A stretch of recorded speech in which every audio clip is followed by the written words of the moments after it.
Shalom rekan-rekan gerakan pemuda. Kembali lagi di Sabda Bina Pemuda on the Weekend, Sabtu 20 Agustus 2022 bersama saya YSK Lengke, Korwil Gerakan Pemuda Mubel Kaltim 1.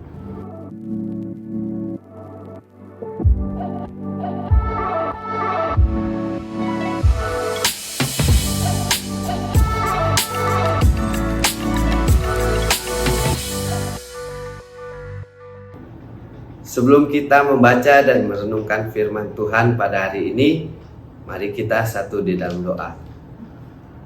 Allah Bapa kami yang bertata dalam kerajaan sorga, Bapa yang kami sembah hanya melalui anak-Mu Tuhan kami, Yesus Kristus. Pada hari ini Tuhan, kami mau banyak mengucap syukur dan berterima kasih untuk segala kebaikan Tuhan di dalam kehidupan kami hari lepas hari.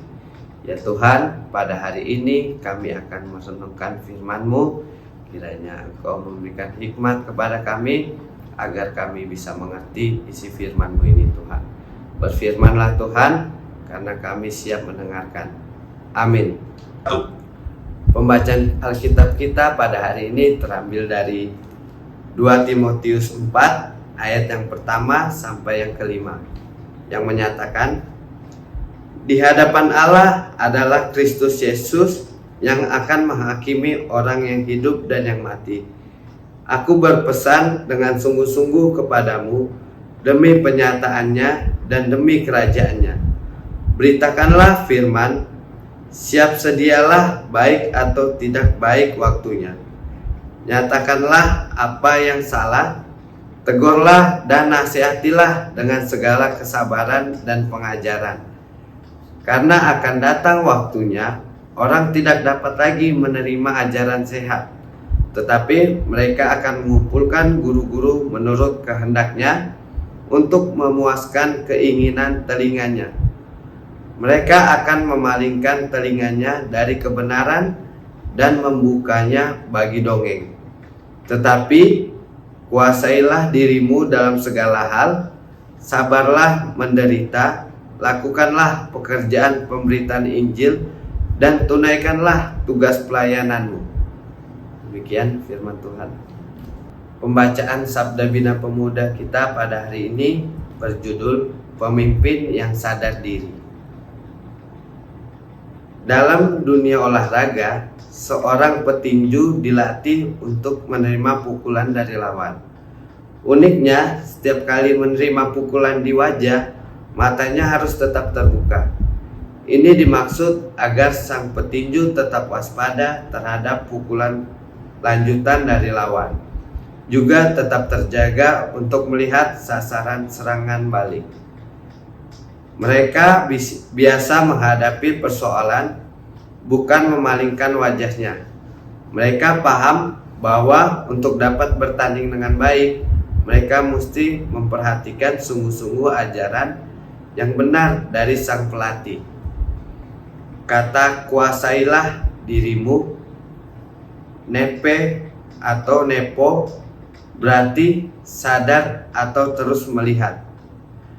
Namun orang-orang yang terus berubah dalam keputusan imannya, menolak menerima ajaran sehat, atau terus-menerus memalingkan telinga, adalah orang yang terbatas dan terhalang untuk mengakses kebenaran.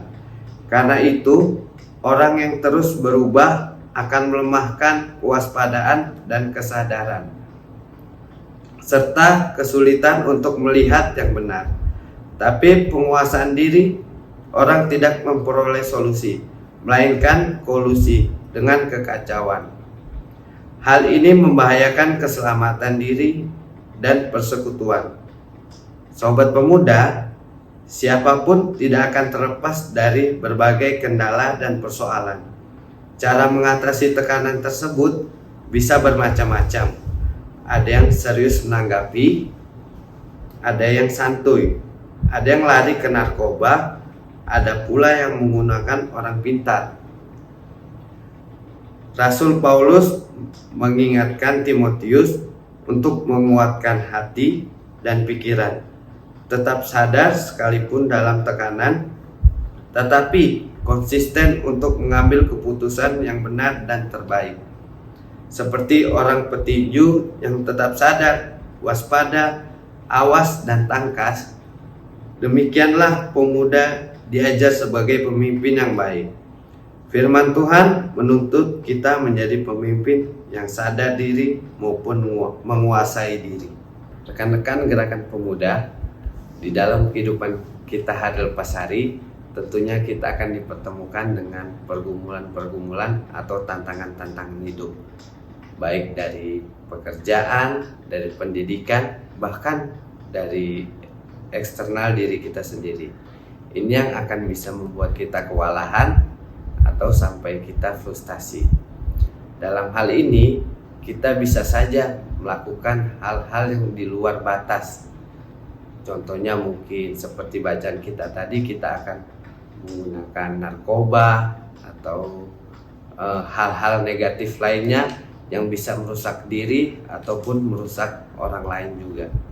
Tentunya teman-teman, di dalam situasi seperti ini, kita harus tetap berpegang teguh kepada firman Allah. Kita harus terus membaca Alkitab, kita bisa terus berdoa tiap pagi, membaca renungan, agar apa yang kita lakukan, apa yang kita perbuat di dalam aktivitas kita, kita masih bisa berpikir yang positif. Jadi buat teman-teman, untuk gerakan pemuda, kiranya kita bisa terus menjadi pemimpin di dalam diri kita maupun dimanapun kita berada. Rekan-rekan pemuda, mari kita menutup renungan kita pada hari ini. Kita satu di dalam doa.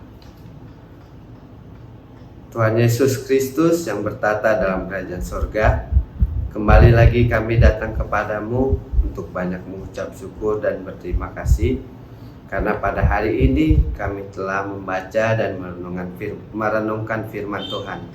Kiranya Tuhan, apa yang kami baca ini dan kami renungkan ini bisa menjadi pedoman buat kami menjalankan aktivitas kami hari lepas hari dimanapun kami berada. Ya Tuhan, sertai selalu kami gerakan pemuda dalam setiap gerak pelayanan kami dimanapun kami berada. Terima kasih Tuhan Yesus. Inilah doa kami. Lebih dari itu, ampunkan dosa dan kesalahan kami yang sering melawan kehendak Tuhan. Inilah doa kami hanya di dalam nama Tuhan Yesus Kristus yang adalah juru selamat kami hidup. Amin. Sekian renungan SBP on the weekend pada hari ini, dan tonton terus renungan SBP on the weekend selanjutnya. Halo Gapers, kalian tahu nggak kalau Sabda Bina Pemuda Digital bisa dengan mudah didapatkan dengan mendownload Google Books di Google Play untuk pengguna Android. Dan untuk kalian yang menggunakan iOS, bisa membuka Google Play di browser untuk membeli serta mendownload Google Books di App Store. Gampang banget kan caranya? Cus, langsung aja di-download ya!